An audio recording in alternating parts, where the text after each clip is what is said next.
El mundo real acontece cuando al tiempo le llega su fin, cuando nuestras mentes dejan de estar regidas por una percepción de un tiempo lineal, causalístico, en el que el pasado es la razón por la que el futuro es causa de miedo y el presente no existe.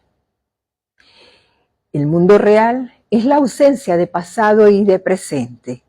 Y esto solo acontece cuando nuestro perdón es genuino.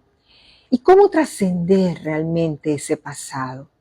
Lo primero es reconocer que esa situación que nos puede estar moviendo parte de una percepción errónea respecto de ti mismo, respecto de mí mismo. Y esa percepción errónea representa un odio especial. Porque a esa persona tú le creaste ese hermano, lo fabricaste con un nivel de expectativas muy alta. Porque cuando tenemos expectativas muy altas respecto de nuestros hermanos, no importa el rol que sea a partir del vínculo o la manera en cómo se da la relación, sucede que lo estás haciendo porque estás dudando quién eres. Lo hace desde el desconocimiento y el ignorar quién eres. En esa autoría de una mente alineada al espíritu, sabes que tu hermano es el reflejo de la extensión del amor del Padre. Pero cuando no sucede desde ese lugar de la mente, está sucediéndose desde el ego. Y desde el ego tenemos la expectativa, por ejemplo, de que el funcionario público cumpla con su función. Entonces vamos a la oficina pública a la solicitud de un servicio y tenemos que surfear una ola de contradicciones, contrariedades, porque tuvimos y tenemos en nosotros la idea de que el servidor público es irrespetuoso, es incumplido y es corrupto. Sí. Entonces, esa idea de alguna manera va a encontrar su expresión en testigos. Y voy a coincidir con un empleado público en una función pública con esas características, que me va a decir, esto sale en 3 días, pero si pagas, sale esta misma tarde, por ejemplo.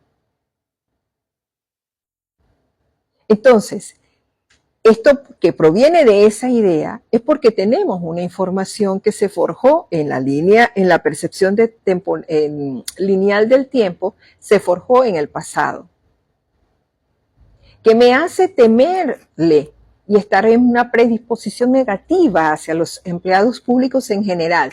Y los meto a todos en el mismo saco, aun cuando haya gente cumplida, respetuosa, acertada, dispuesta al servicio, dispuesta a la ayuda. Y en el presente no puedo estar, porque bajo la premisa de que se forjó en ese pasado, de que los empleados públicos sean corruptos, voy a hacer una diligencia en una oficina pública y estoy preparada, dispuesta precisamente a que el empleado público no me sirva, para luego entonces emitir juicios y desacreditar, denigrar del empleado público y de la institución pública. Pero todo vino de una idea que yo tuve, que se forjó por una experiencia pasada o porque simplemente le creí a la palabra de alguien que me dijo, cuídate de los empleados públicos. ¿Sí? ¿Se puede comprender? Pues bien, esto, a partir de este ejemplo sencillo, es vivir en este mundo que fabricamos. ¿Qué implica el mismo escenario? Ir a una oficina pública a solicitar una información, un servicio, desde una mente alineada en el tiempo real, en el mundo real. Bueno, lo primero es que cualquier información previa de lo que puedan ser o no ser los empleados públicos no rige su mente. No hay expectativas de si malos o buenos, simplemente va al encuentro de un hermano, que además es una fabricación misma y es el testigo de una idea que se tiene en la mente. Llegas a la oficina pública y el servidor público, el empleado, te sirve de la mejor manera posible. te orienta, te encausa tu proceso, tu solicitud, tu requerimiento. Y al salir de allí dice, oye, en este lugar se atiende bien. En este lugar encontré respuestas. Nadie me pidió nada a cambio. No fue ni siquiera que llevara un café, ofreciera. Al final regalé un caramelito porque fue mi decisión, porque me sentía agradada por la atención. Y hemos hecho de un escenario dualista, inserto dentro de la estructura del tiempo, como parte del mundo real. Porque mi mente no estuvo regida por pensamientos del pasado, por ideas preconcebidas, ¿ok? Ni por ideas que me condicionan el futuro y me descontextualizo en el presente. Pasa lo mismo con las relaciones de amistad, con las relaciones de pareja. Al inicio todo parece muy bien.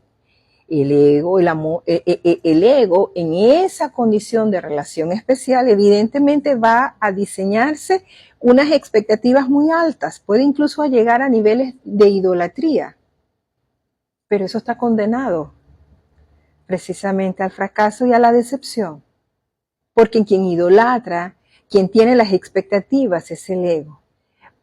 ¿Y por qué al ego le conviene manejarse en esta dinámica de relaciones? Le conviene manejarse en esa dinámica de relaciones porque simplemente es la forma de alimentarse. ¿Qué pasa en el mundo real? En el mundo real conoces a la persona y solo sabes que es un miembro, un hermano miembro de la afiliación. Que además lo que haga o no o deje de hacer lo convierte en testigo de una idea en tu mente. Y allí comenzamos entonces a ser conscientes de lo que nos dice Jesús en la oración de la página 500 del libro de texto capítulo 21, Razón y Percepción. Soy responsable de lo que veo, es decir, soy responsable de lo que pienso. Ahora sé cuál es el objetivo que deseo alcanzar porque sé que esto lo pedí, esto es mi consecuencia. Entonces, que el día de hoy el mundo real nos abra las puertas en nuestra mente o nos abramos nosotros a la creación de ese mundo real a partir de la premisa de que sí es posible estar en este mundo sin ser de este mundo. Muy feliz instante santo.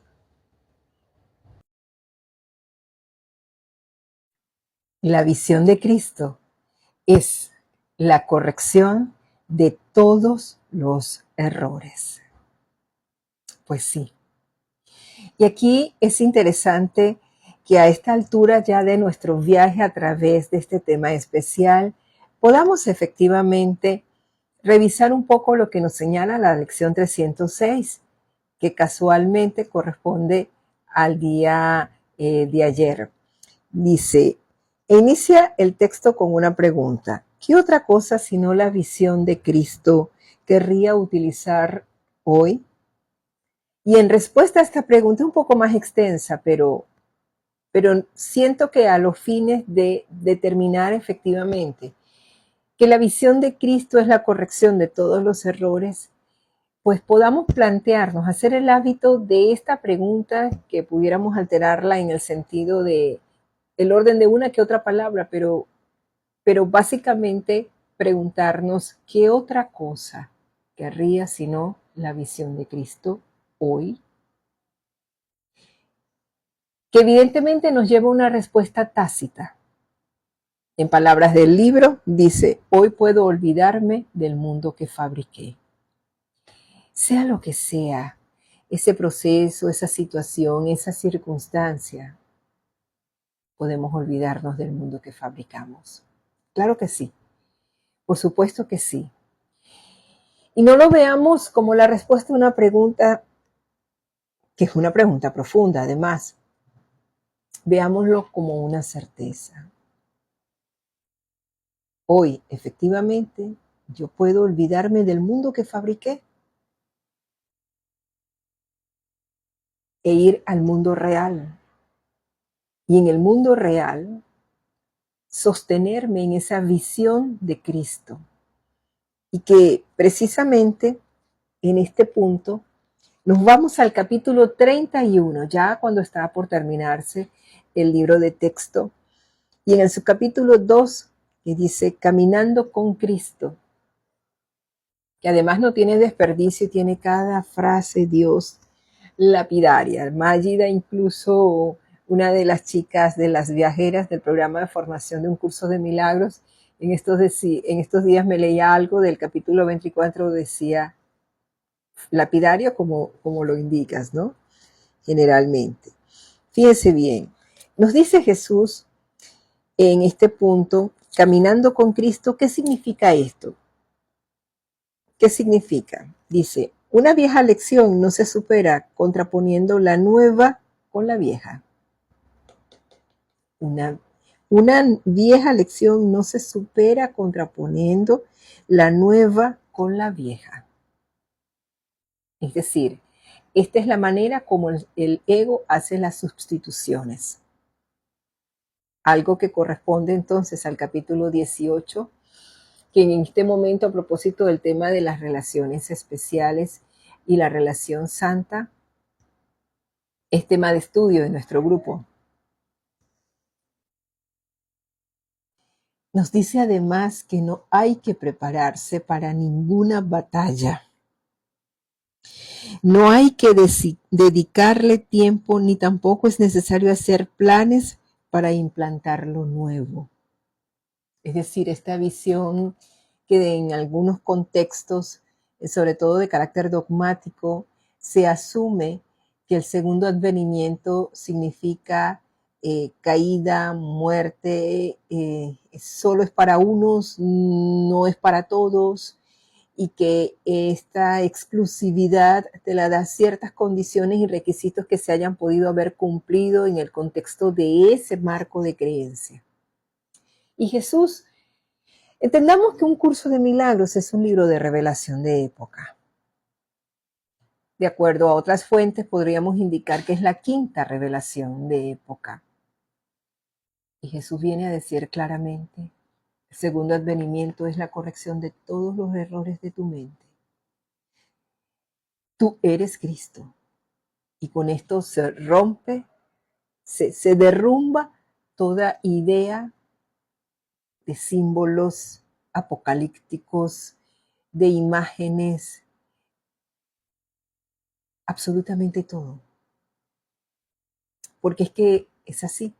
El segundo advenimiento, que es la corrección de todos los errores de nuestra mente, es el sostenimiento de nuestra habitabilidad en ese mundo real, que aún siendo una metáfora del mundo de formas, pero es una manera de vivir en este mundo sin ser de este mundo, con una mente alineada al Padre que no se rige por las leyes del mundo que fabricó, donde la proyección colectiva siempre nos va a llevar a situaciones y a circunstancias de lapidar, de aniquilar al otro, a menos que la persona se quiera aniquilar a sí mismo. Pero aún así es entender que el segundo advenimiento no es para nada exclusivo. Todos, absolutamente todos, toditos, todos estamos llamados a este segundo advenimiento. ¿Cuál es nuestra gran herramienta en este proceso? El perdón. ¿Qué nos permite el proceso del perdón hacer conciencia? Nos va a ir llevando en esa escalera del perdón, de inicialmente ese perdón que es ficticio, que es creer que yo te estoy perdonando, pero en algún punto voy a comenzar a comprender que debo perdonar mis interpretaciones y significados, y más adelante voy a comenzar a comprender que el perdón es a mí misma, y después voy a comprender que finalmente nada pasó, y si algo sucedió, sucedió en el sueño. Entonces, un poco para retomar este párrafo que no tiene frase de desperdicio, y todo el subcapítulo pues tiene esta consistencia, ¿no? Un subcapítulo además un poco extenso. específicamente de 11 párrafos, pero no hay nada para dejar por fuera. Nos dice en este primer párrafo, una vieja batalla se está librando contra la verdad, pero la verdad no responde. ¿Quién podría ser herido en semejante batalla a no ser que se hiriese a sí mismo? En realidad no tiene enemigos. ¿Y podría acaso ser atacado por sueños? Oyoyón, pues nadie me ataca. Y si hay la percepción de un ataque, es porque todavía estoy en el sueño. Te lo estoy diciendo, me lo estoy diciendo, lo estoy recordando y acompaño en la respiración o con la respiración esto. Sí.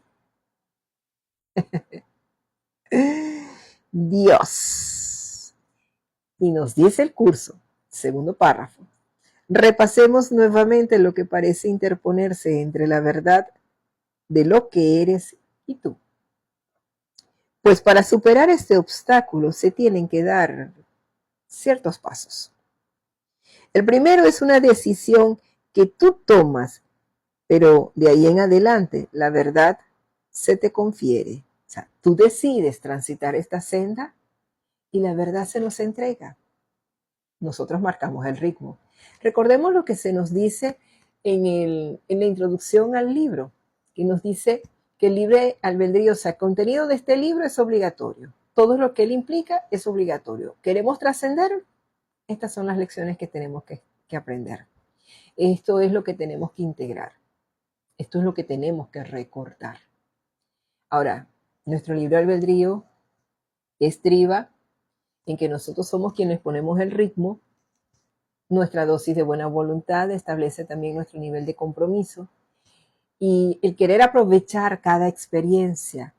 Mira, lo digo por experiencia propia. ¿Estás transitando algo que te mueve las fibras?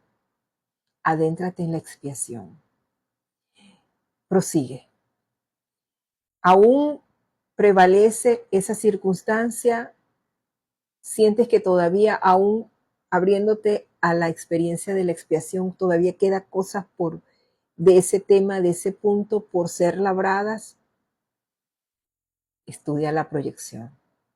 Hazte cargo del contenido de tus pensamientos. Estoy contando de mí, de mi experiencia. Y esa apertura, esa honestidad, esa humildad en querer exactamente trascender y llegar incluso a la causa, a poder identificar esa culpa que se está proyectando y lo que oculta esa culpa que está proyectando, que es un odio especial, no a un hermano, sino a Dios, te conduce a la liberación. Es real. Aplícalo en cada situación, en cada circunstancia. Apliquémoslo. Agudicemos nuestra atención, nuestra alertidad, vamos a agudizarlas. Vamos a hacernos conscientes de qué es aquello que que estoy sustituyendo erróneamente. Que podamos ver nuestra falsa empatía y cuánta espalda le damos nosotros realmente a la voz del Espíritu. Seamos humildes en reconocer nuestras desobediencias, pero también seamos humildes en reconocer cuál es la ganancia de esas desobediencias.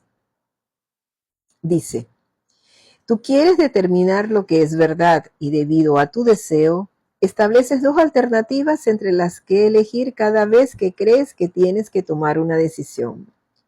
Ninguna de ellas es verdad, ni tampoco son diferentes entre sí. Sin embargo, tienes que examinar las dos antes de que puedas mirar más allá de ellas a la única alternativa que sí constituye una elección diferente. Pero no la busques en los sueños que forjaste con el propósito de que esto estuviese nublado de tu conciencia.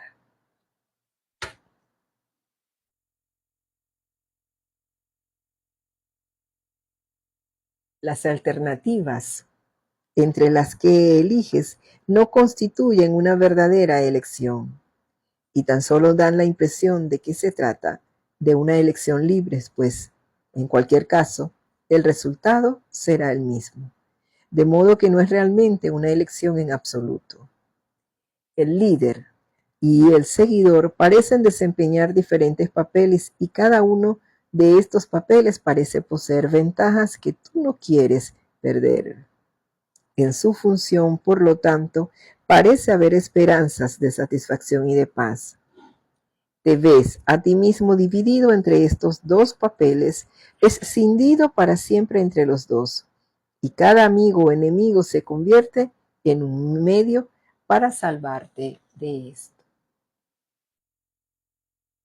Tenemos tarea, mucha tarea, al menos veo todavía la tarea por delante.